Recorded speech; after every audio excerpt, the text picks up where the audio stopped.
నమస్తే, నేను మీ కుప్ప పద్మిని. ఇన్నాళ్ళు మీ సపోర్ట్‌ని నాకు అందిస్తూ, మీ ప్రేమని నాకు అందిస్తున్న ప్రతి ఒక్కరికి కృతజ్ఞతలు. ఇప్పుడు చూడబోతున్న ఈ వీడియో కూడా ఖచ్చితంగా మీకు ఉపయోగపడుతుంది. లైక్, షేర్ అండ్ సబ్స్క్రైబ్ చేసి మీ ఇష్టాన్ని అలాగే మీ సపోర్ట్‌ని నాకు అందించండి. అలాగే ఈ వీడియో పట్ల మీ అభిప్రాయాన్ని కామెంట్ సెక్షన్‌లో కామెంట్ చేసి నాకు తెలియజేయండి. నమస్తే. సూర్యోస్మి. నేను మీ విక్రమాదిత్య. ఆరోగ్యమే మహాభాగ్యం, ఆరోగ్యం భాస్కరాధీనం. ఆదివారం మద్యం మాంసం మైదనం వద్దు, ఆరోగ్యం ఐశ్వర్యం వద్దు. మీరు ఆచరించండి, 10 మందిని ఆచరింపచేయండి. ఆచరించండి, ఆరోగ్యవంతులుగా ఉండండి. ఆచరించండి, ఐశ్వర్యవంతులు కండి. ఆచరించండి, ఆనందంగా జీవించండి. సూర్యోస్మి. నమస్తే, వెల్కమ్ టు అవర్ ఛానల్. నేను పద్మిని. ప్రస్తుతంతో పాటు ప్రముఖ ఆధ్యాత్మికవేత్త, సూర్య ఉపాసకులు, Sun Spiritual Society founder Vikramaditya garu మనతో పాటు ఉన్నారు. మాట్లాడదాం సార్. నమస్తే సార్. సూర్యోస్మి తల్లి. నమస్తే, వెల్కమ్ టు అవర్ ఛానల్. నేను పద్మిని. ప్రస్తుతంతో పాటు ప్రముఖ ఆధ్యాత్మికవేత్త, సూర్య ఉపాసకులు, Sun Spiritual Society founder Vikramaditya garu మనతో పాటు ఉన్నారు. మాట్లాడదాం సార్. నమస్తే సార్. సూర్యోస్మి తల్లి. ఎస్, మీరు సూర్య ఉపాసనలోనే ఉన్నారు. బోర్డు మీద ఆల్రెడీ రాయడం జరిగింది. ప్రతి ఏటా ఉండేటటువంటి పరిస్థితి ఇది. ఈ మాసంలో ఖచ్చితంగా సూర్యుడు అదే టైంలో తులారాశిలోనే ఉంటాడు. తులారాశిలో కనుక సూర్యుడు కనుక వస్తే నీచపడతాడు. అయితే ఇక్కడ ఇంకొక కాంబినేషన్, కుజుడు కూడా నీచపడుతూ ఉన్నాడు. కాబట్టి ఈ నెల్లాళ్ళు మరి సూర్యుడు నీచపడేటటువంటి పరిస్థితి ఉంటే తనుభావానికి చెప్తూ ఉంటారు కదా సూర్యుడు, అంతేనా? మరి ఎట్లాంటి జాగ్రత్తలు తీసుకోవాలి? What is your prediction? ఒక వెజిటబుల్ థెరపిస్ట్ గా కూడా ఉన్నారు కాబట్టి మీరు ఎటువంటి జాగ్రత్తలు తీసుకుంటూ, ఎటువంటి ఆరాధనలు చేసుకుంటూ ఈ నెల్లాళ్ళు ఉండాలి ద్వాదశ రాశులు అనేది ఒకసారి మీ ద్వారా సార్. 100% అంటే ఒరిజినల్ గా ఆధ్యాత్మికవేత్తని పరిచయం చేస్తారు సన్ స్పిరిచువల్ సొసైటీ. మళ్ళీ ఇదేమిటి జాతకాలు అంటారా? ఈ క్యాన్ అంటే ప్రతిదానికి ఒక ప్రామాణికత ఉండాలి. నేను ప్రామాణికంగా ఇప్పుడు వేదాన్ని ప్రామాణంగా తీసుకుంటాను. అందులో జ్యోతిష్యం కూడా వేదంలో ఒక అంగంగా తీసుకుని దాంట్లోంచి ఇవన్నీ వివరాలు వస్తున్నాయి. ఇక్కడ మనం రవిని ప్రధానంగా తీసుకుంటాం. సహజంగా రాశితో చూసుకుంటే పంచమ స్థానం అయింది. ఇది ఫైర్ ఎనర్జీ. అంటే సహజ లక్షణంలో సింహానికి ఉన్నటువంటి ఫైర్ క్వాలిటీస్. అలాగే మన మామూలుగా తీసుకుంటే మన శరీరానికి ఆత్మకారకుడు. ఈయన వచ్చి మనకి తులలో ఉన్నాడు. ఇది మనకి ఎయిర్ ఎనర్జీ. అంటే గాలికి అగ్గి తోడైతే ఏమవుతుంది? బాబాయ్ చెలరేగిపోతుంది కదా అగ్ని. ఇంకా ఇక్కడ మళ్ళీ మనం మీరు అన్నట్టు ఈ సంవత్సరం ఇప్పుడు ఉన్నటువంటి పరిస్థితులలో కుజుడు ఉన్నాడు. ఇది కర్కాటకం అనేది వాటర్. ఈయన సహజంగా అంటే మేషరాశి ఫైర్.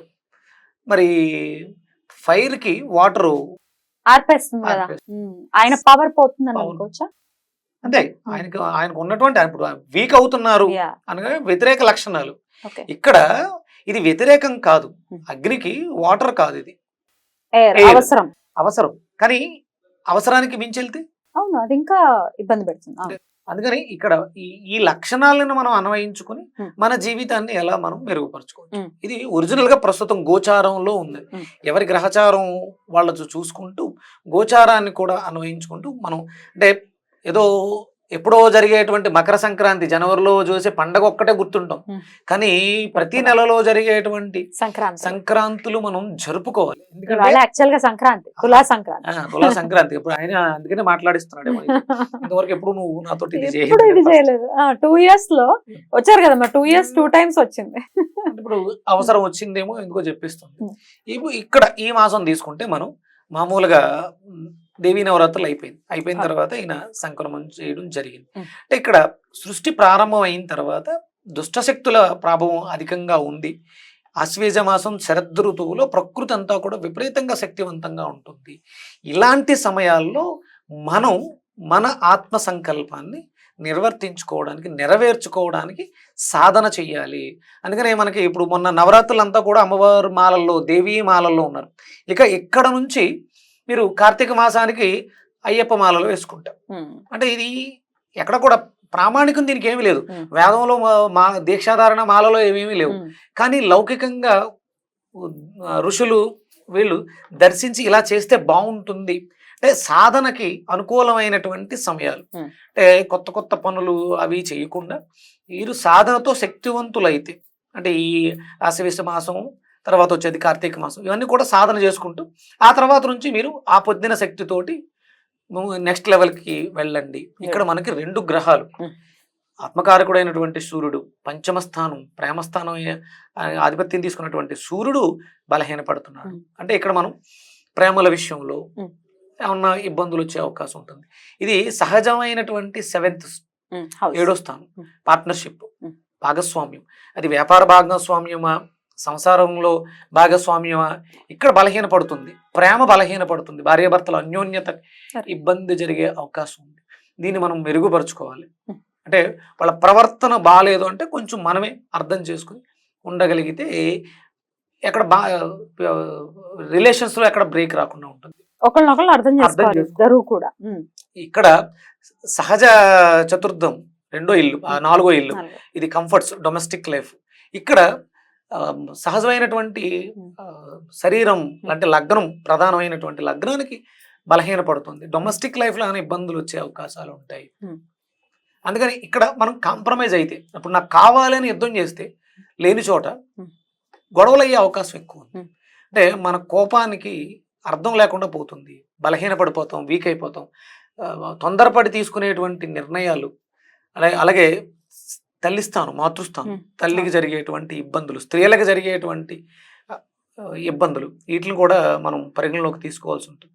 వాటిని మనం జాగ్రత్తగా చూసుకుంటూ, అంటే మన తల్లి స్త్రీ తత్వాన్ని, స్త్రీ మూర్తుల్ని చూడండి. మనకి ఇప్పుడు అమ్మవారు ఎలా జరిగింది ముత్యాలమ్మ తల్లి, ఇలాంటి వాటికి మనం కొంచెం స్పందించి కొంచెం జాగ్రత్తగా చూసుకోవడం, కాపాడుకోవడం, ఇది మన బాధ్యత. అంటే అసుర శక్తులు ప్రబలుతున్నటువంటి సమయం కాబట్టి కొంచెం కేర్ఫుల్గా ఉండి మనల్ని మనం రక్షించుకుంటూ, మన తల్లుల్ని, చెల్లెల్ని, కూతురు, అక్కల్ని, చెల్లెల్ని కాపాడుకుంటూ ఉండడానికి ఇది ప్రాధాన్యం ఇస్తుంది.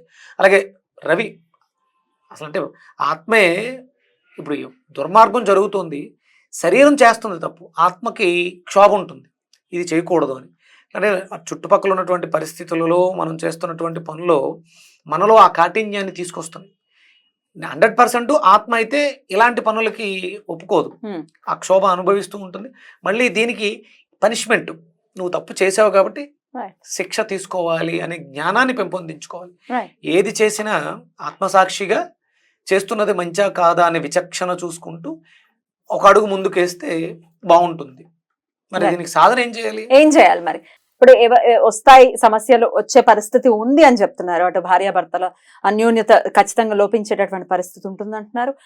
డొమెస్టిక్ లైఫ్ అంటే నిత్యం మన జీవితం, డైలీ లైఫ్ కింద మనం ఒకవేళ కన్సిడర్ చేసుకుంటే డెఫినెట్ గా ప్రాబ్లమ్స్ వచ్చే పరిస్థితి ఉంది అని చెప్తున్నారు. కాబట్టి ఏం చేయాలి మరి వీటి నుంచి బయటపడాలి? వీళ్ళిద్దరికీ కూడా మంచి మిత్రత్వం ఉందని, కుజుడికి రవికి కూడా విపరీతమైన మిత్రత్వం ఉంది. వీళ్ళిద్దరూ కూడా ఇప్పుడు బలహీనపడి ఉన్నారు. అంటే వీళ్ళిద్దరు ఆదివారం అంటేనే వీళ్ళిద్దరికి బాగా, సుబ్రహ్మణ్యుడికి ఆదివారం చెప్తూ ఉంటాం, అలాగే రవికి ఆదివారం కంపల్సరీ చెప్తాం.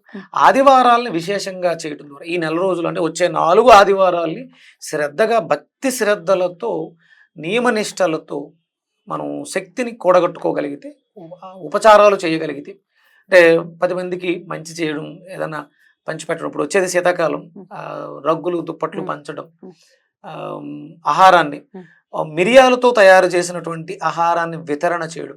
మీకు సుబ్రహ్మణ్య స్వామి గుడికి వెళ్ళినప్పుడు అక్కడ ధ్వజస్తంభం దగ్గర ఉప్పు, మిరియాలు వేస్తూ ఉంటారు. మిరియాలకి రవి కారకత్వం ఉంది, అది సుబ్రహ్మణ్యుడికి స్పైసీనెస్, సుబ్రహ్మణ్యుడి కారకం, రుచికేమో సుబ్రహ్మణ్యుడు, మిరియానికేమో రవి కారకత్వం.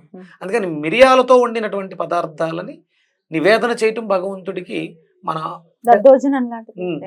చక్కెర, అదే పొంగల్, కట్పొంగలు పంచిపెట్టడం, మిరియాలును మనకి అల్లం వీటిని ప్రసాదంగా వితరణ చేయటం, లేదంటే పానకంలో తయారు చేసి పంచిపెట్టడం. మనలో ఉష్ణ శక్తిని పెంచుకోవాలి. ఇక్కడ బలహీన పడుతుంది, అందుకని మనం రెగ్యులర్ గా మన దైనందిన జీవితంలో వేడిని పుట్టించేటువంటి ఆహారాన్ని మిరియాలు ఎక్కువగా తీసుకోవటం, అవి చేస్తే ఆరోగ్యంగా ఉంటాం. అలాగే ఇక్కడ ఆస్తమాకి ఎక్కువ అవకాశం ఉంది. మునక్కాడతో నీళ్లు మరుగుపెట్టి ఒక చిన్న ములక్కాడ ముక్క వేసి దాంట్లో కొంచెం మిరియాల పొడి వేసుకుని, బెల్లం వేసుకుని తీసుకుంటే ఊపిరితిత్తులకు సంబంధించిన సమస్యలు తగ్గడానికి చాలా అద్భుతం. అంటే ఊపిరితిత్తులను బాగు చేసుకోవడానికి, అంటే రవి కారకత్వం, రవి వెంటనే ఆరోగ్యం, ఈ మాసం చాలా అద్భుతంగా ఉపయోగపడుతుంది. మనం ఈ సాధనలోకి వెళ్ళాలి. బాలేని దాన్ని బాగు చేసుకోవడానికి, బలహీనం అంటే ఇక్కడ చెప్తుంది సాధన ఎక్కువ చేయి, ఆ సాధన చేయడం ద్వారా బలవంతులు అవ్వాలి డెఫినెట్ గా. అలాగే వెజిటబుల్ థెరపీలో చూసుకుంటే కనుక ఏ వెజిటబుల్ ని ఖచ్చితంగా ఈ తులా సంక్రమణం అయినటువంటి రోజు నుంచి మొదలుకొని నెల్లాళ్ళు తీసుకుంటే మంచిదని అంటారు సూర్యుడికి?